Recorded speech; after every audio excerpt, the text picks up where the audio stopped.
चलिए भाई, bills of exchange की थ्योरी डिस्कस कर लेते हैं।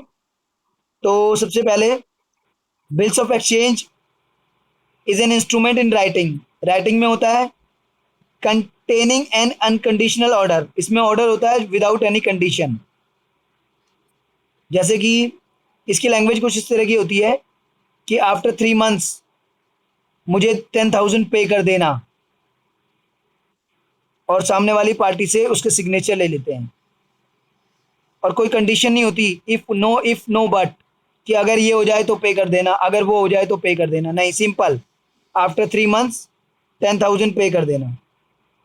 तो राइटिंग में होता है अनकंडीशनल ऑर्डर लिखा होता है, साइन बाय मेकर, ऑब्वियसली बात है, मैं लिख रहा हूँ तो मैं साइन करूंगा ही, और जिसके ऊपर बिल लिख रहा हूँ उससे एक्सेप्ट भी करवाऊंगा, वो भी साइन करेगा। तो bills of exchange is an instrument in writing. Writing में होता है अनकंडीशनल ऑर्डर होता है, मेकर साइन करता है, डायरेक्टिंग अ सर्टेन पर्सन, वो एक सर्टेन पर्सन को ऑर्डर देता है to pay a certain sum of money, एक सर्टेन सम ऑफ मनी वो पे करेगा, ओनली टू और टू द ऑर्डर ऑफ, मतलब मैं जिसे कहूंगा उसे, या फिर मुझे, और to the bearer of the instrument, या फिर इंस्ट्रूमेंट जिसके पास होगा उसे। तो ये तो बिल्स ऑफ एक्सचेंज की डिफाइन हो गई। हाँ जी। हाँ, इंस्ट्रूमेंट मतलब मेरे लिए बिलेसेबल, और जो एक्सेप्ट कर रहा है उसके लिए बिल्स पेबल। तो ये तो बिल्स ऑफ एक्सचेंज की डिफाइन हुई। फिर प्रोमिसरी नोट क्या होता है?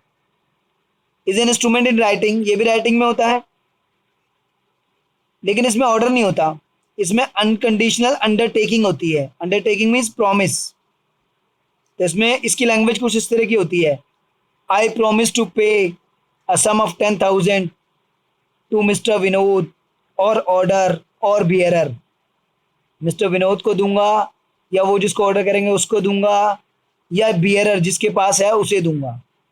तो इसमें एक प्रॉमिस होता है, और इसमें सिर्फ जो मेकर है वही साइन करेगा, जो प्रॉमिस कर रहा है उसी के साइन की जरूरत है, जिसे मिलेगा वो थोड़ा ना साइन करेगा। तो this is your promissory note. Bills of exchange में जो पार्टी होती है ड्रॉअर, ड्रॉई और पेई होती हैं। ड्रॉअर बिल्स ऑफ एक्सचेंज जो ऑर्डर लिख रहा है, जैसे मैं लिख रहा हूँ विनायक 3 महीने बाद तानिया को 10,000 दे देना, तो ड्रॉअर मैं हो गया, ड्रॉई विनायक हो गया जो एक्सेप्ट कर रहा है, और पेई तानिया हो गई जिसे पैसा मिलेगा। विनायक कह रहा है गुड्स तो आपको खरीदे हैं, पैसे तानिया को क्यों दूं? मैंने कहा आपने मुझसे गुड्स खरीदे, आपको पैसे देने हैं, मैंने तानिया के देने हैं, आप उसे दो, आप मैं जिसे कह रहा हूं उसे दो। तो ड्रॉअर, ड्रॉई और पेई, ड्रॉअर जो बिल लिखेगा, ड्रॉई जो एक्सेप्ट करेगा, और पेई जिसे पेमेंट मिलेगी। तो ड्रॉअर और पेई सेम भी हो सकते हैं। मैं बोलूं विनायक 3 महीने बाद मुझे 10,000 देना, तो मैं ही ड्रॉअर और मैं ही पेई। फिर प्रोमिसरी नोट, तो उसमें तो प्रॉमिस होता है, उसमें कौन कौन सी पार्टीज है? मेकर और पेई। एक्सेप्ट जो कर रहा है वो मेकर हो गया, और जिसे पेमेंट मिलेगी वो पेई हो गया। जो प्रॉमिस कर रहा है वो मेकर हो गया ना, जो लिख रहा है आई प्रॉमिस टू पे सम ऑफ इतना टू मिस्टर विनोद, वो तो हो गया मेकर, और मिस्टर विनोद हो गया पेई। अब कुछ इंपॉर्टेंट टर्म्स, ड्रॉअर जो बिल लिखता है, ड्रॉई जो एक्सेप्ट करता है, पेई जिसे पैसा मिलता है। Term of bill, 1 month, 2 month, 3 month, जितने भी पीरियड का है। ड्यू डेट, जिस दिन उस बिल का मेच्योरिटी होती है। ड्यू डेट जो है 3 डेज ऑफ ग्रेस ऐड करने के बाद निकाला जाता है। बोलो तानिया।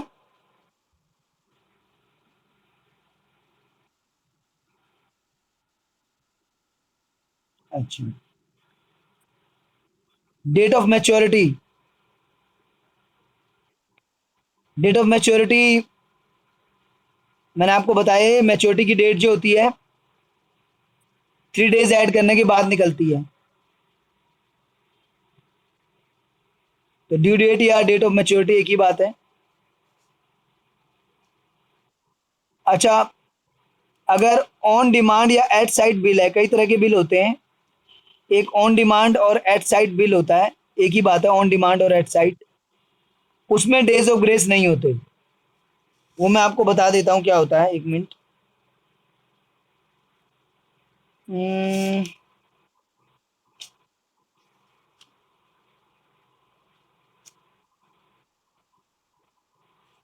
अभी बताऊंगा, चलो आगे आएगा तो। ठीक है, एक मिनट बता ही देता हूँ, ठहरो।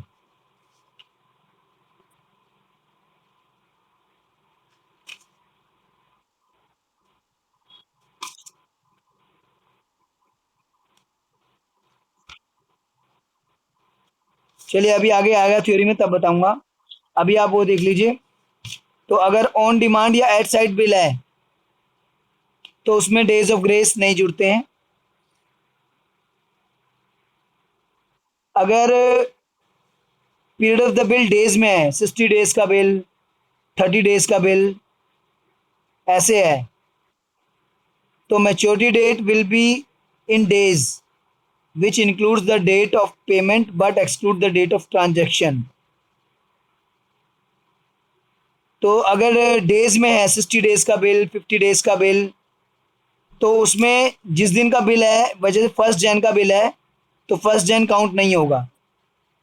उसके आगे, जैसे सपोज 60 डेज का बिल है और 1 जन का है, तो 1 जन काउंट नहीं होगा, उसके आगे 60 डेज काउंट होंगे, प्लस 3 डेज और काउंट होंगे एक्स्ट्रा जो हम ऐड करते हैं।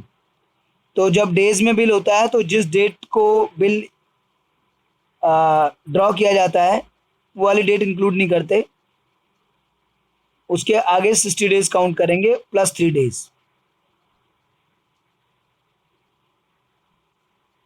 और अगर मंथ्स में है तो फिर तो मैंने काउंटिंग आपको बता ही रखी है, उसमें फिर 3 डेज एक्स्ट्रा ऐड कर देते हैं। जैसे 3 मंथ्स का है, 1 अप्रैल को है, तो 1 अप्रैल से 1 मई, 1 जून, 1 जुलाई, और 3 डेज एक्स्ट्रा कर दो तो 4 जुलाई।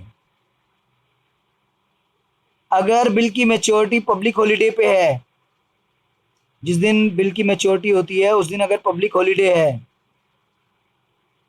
तो फिर उसकी मैच्योरिटी एक दिन पहले मानी जाएगी। ठीक है, जैसे 26 जैन को पब्लिक हॉलीडे होती है, उस दिन मैच्योरिटी है तो 25 जैन को हो जाएगी। ठीक है भाई। अब वो मैं बता रहा था आपको, बिल एट साइट और ऑन डिमांड बिल बता रहा था ना मैं आपको। तो bill at sight means the instrument in which no time for payment is mention. उसमें पेमेंट का टाइम मेंशन नहीं होता। A cheque is always payable on demand, जैसे चेक होता है वो हमेशा, जब भी आप बैंक में जमा कराओगे तभी आपको पैसा मिल जाएगा।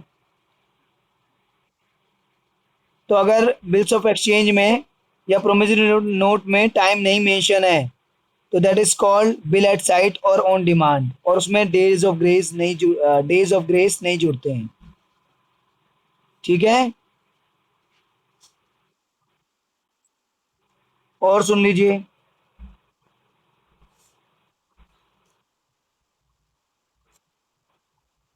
डिस्काउंटिंग ऑफ बिल आपको पता ही है, एंडोर्समेंट ऑफ बिल पता ही है, बिल सेंट फॉर कलेक्शन पता ही है, डिसऑनर ऑफ बिल आपको पता ही है, नोटिंग ऑफ अ बिल, जब बिल अगर डिसऑनर हो जाए तो नोटरी ऑफिसर के पास जाके उसको नोट करवाते हैं, that is called noting of bill. उसके चार्ज जो लगते हैं वो नोटिंग चार्जेस कहलाते हैं।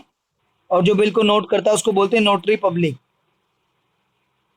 Is an officer appointed by central और state government. Retirement of bill पहले ही पे कर देना। रिन्यूअल ऑफ बिल मतलब पुराना बिल कैंसिल करके न्यू बिल लिखना। फिर एक टर्म है एकोमोडेशन बिल। तो एकोमोडेशन बिल हमारे कोर्स में नहीं है। जो अभी हमने बिल्स पढ़े वो किसी ट्रांजैक्शन के बदले में होते हैं, परचेज के बदले में, सेल के बदले में। लेकिन एकोमोडेशन बिल होते हैं विदाउट एनी ट्रांजैक्शन होते हैं, किसी की हेल्प करने के लिए हम बिल लिख दें तो, और बाद में वो हमें पैसा दे दे और हम उसको पे, वो होता है एकोमोडेशन बिल। ज़्यादा डिटेल में नहीं जा रहा हूँ मैं, वो हेल्प, म्यूचुअल हेल्प के लिए लिखे जाते हैं। ठीक है, और सुन लीजिए, एक क्वेश्चन देख लीजिए आप यहाँ पर। एक बिल्स ऑफ एक्सचेंज है 12 जुलाई का है और 3 मंथ्स है। तो 12 जुलाई से 12 अगस्त, 12 सितंबर, 12 अक्टूबर और 3 दिन और जोड़ दो, 15 अक्टूबर, तो मैच्योरिटी हो गई इसकी। एक प्रोमिसरी नोट है 31 मार्च का, 90 डेज है, तो 31 मार्च तो काउंट नहीं होगा। अप्रैल के 30, मई के 31, जून के 30, तो 91 तो ये हो गए और दो और जोड़ दो, तो यानी कि 2 जुलाई को उसकी मेच्योरिटी आएगी। बोलो क्लियर है? और इसके बाद देखिए एक क्वेश्चन है, bills of exchange dated 30 June payable 3 months after date. नहीं, इसके ऊपर वाला छूट गया क्या है? हाँ, bills of exchange dated 5 August 18 payable 60 days after sight acceptance on 10 August 2018। तो ये आफ्टर साइट बिल है। अभी हमने एक बिल पढ़ा था एट साइट और ऑन डिमांड। तो एट साइट और ऑन डिमांड अलग होता है, एट साइट ऑन डिमांड अलग होता है और आफ्टर साइट अलग होता है। तो जो आफ्टर साइट बिल है आपका, ठीक है, the period will be counted from the date of acceptance. तो आफ्टर साइट बिल जो होता है वो जिस दिन एक्सेप्ट होता है उस दिन से पीरियड काउंट शुरू होता है उसमें, आफ्टर साइट बिल। तो एट साइट और आफ्टर साइट में कंफ्यूज मत होना। जो एट साइट या ऑन डिमांड बिल होते हैं उनमें डेज ऑफ ग्रेस ऐड नहीं होते, क्योंकि उनमें जो है एट साइट और ऑन डिमांड बिल में मैच्योरिटी डेट ही नहीं होती है कि कितने मंथ का बिल है, नो टाइम, उसमें कोई टाइम स्पेसिफाइड नहीं होता। तो जब भी प्रेजेंट करेंगे तभी पेबल हो जाएगा। वो एट साइट है या ऑन डिमांड है, ये आफ्टर साइट है। आफ्टर साइट बिल होता है कि जैसे बिल तो 5 तारीख को लिखा है, 5 अगस्त को लिखा है, लेकिन जो एक्सेप्ट हुआ है सामने वाली पार्टी से वो 10 अगस्त को हुआ है। भाई मैंने विनायक पे बिल लिख दिया कि 10,000 दे देना, तो वो बिल मैं इसके ऑफिस भेजूंगा, फिर ये उस बिल को एक्सेप्ट करेगा। तो इसने जो एक्सेप्ट किया वो 10 अगस्त को किया, तो वहां से पीरियड काउंट होगा। तो आफ्टर साइट बिल में पीरियड वहां से काउंट होता है जहां पर जब वो एक्सेप्ट हो जाता है। ठीक है, चलिए आगे चलते हैं। 30 जून का बिल है और आफ्टर 3 मंथ्स पेबल है। तो हाँ जी,